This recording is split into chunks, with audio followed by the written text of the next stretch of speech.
maître. Jésus l'a séduit et il est prêt à tout pour le suivre. Il a compris que Jésus seul pouvait combler ses désirs véritables. Simon laisse ses plans à lui et suit Jésus dans la confiance pour que se réalise le plan que lui, Jésus, a sur lui.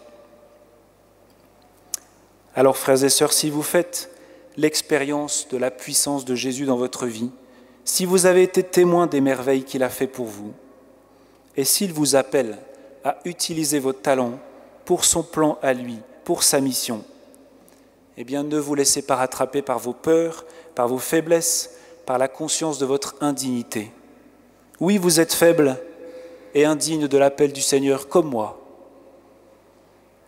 Mais Jésus vous appelle à ne pas avoir peur et à accueillir le plan qu'il a pour vous.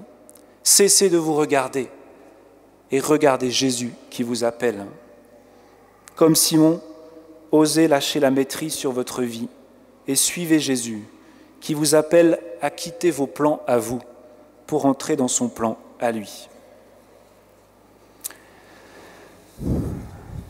Voilà, frères et sœurs, chacun peut faire un pas ce matin, cette semaine, en fonction du lieu où il se trouve. Mais pour faire un pas dans la foi, on a besoin de la grâce de Dieu et de sa force. Alors à partir de la communion, sur le côté gauche de l'Église, il y a des frères et sœurs qui vous accueilleront pour prier pour vous si vous le voulez.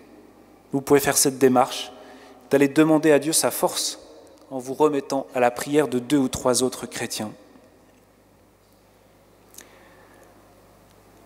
Seigneur Esprit Saint, descends dans le cœur de chacun d'entre nous ce matin pour donner la force à chacun de faire le pas qu'il a à faire là où il se trouve. Seigneur, tu m'invites ce matin à avancer au large, car tu veux me faire voir des merveilles dans ma vie. Tu veux agir pour moi et tu veux me conduire plus loin pour que je mette mon talent au service de ta mission, de ton désir, d'annoncer l'Évangile aux hommes de notre temps. Amen.